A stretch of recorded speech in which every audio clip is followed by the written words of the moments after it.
in the walking lunge progression level 6 exercise, we're now going to be adding weight and a band resistance to the consecutive lunge actions.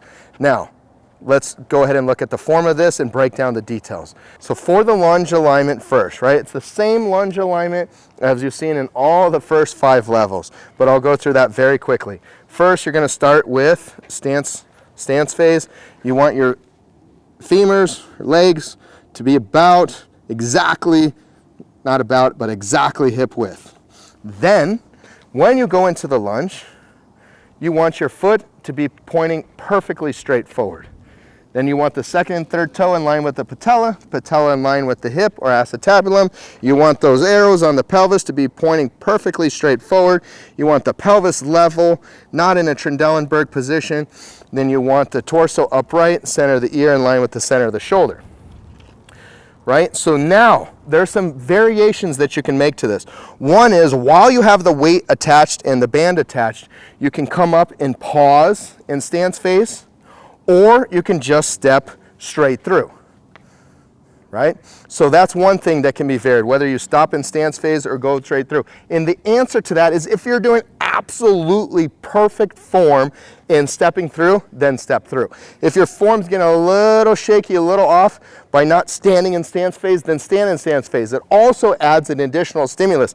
By having that load on you and having the band, you learn how to do perfect postural control. You have the pelvis neutral, the glutes contracted, so it's a really good alignment. So it is a little more difficult to step through, but there's also added advantage to standing there in stance phase with the pelvis neutral. That's one option. The additional option with this is, remember level 4 where you elevated the foot in the beginning concentric action?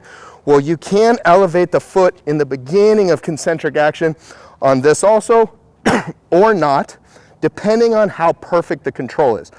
So let's talk about the band resistance and application of this. So let's grab those weights, Matt, and actually let me just throw this over the top of you. Wrap the dumbbell. So that's the way you'd put on the client. You can either put on the band first, then have the client grab the weight, or do exactly as you just saw me do.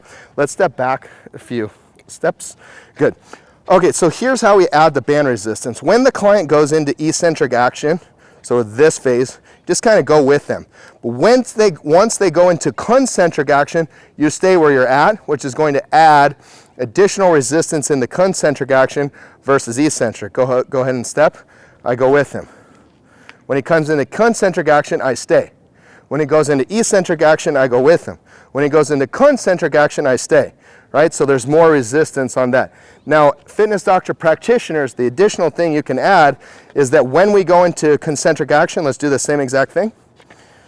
So we step with eccentric, we stay on concentric, and you can even pull more, right? So once the client stands, you could pull even a little bit more, which is going to make them really recruit the glutes. And you want to see that your client's standing tall, standing aligned, perfectly vertical, and then step with them. So the additional component I just showed you there is pulling on the band additionally, that little row that you see me do. Once the client's coming into that upright position in like the last 5% while standing, I'm pulling even stronger. So there's a lot of variations we can add in level 6 to make this more difficult, to stop in stance phase, to pull with the band, to elevate the foot. But the basic foundational components of level 6 is adding the band resistance, adding the weights, doing consecutive lunges.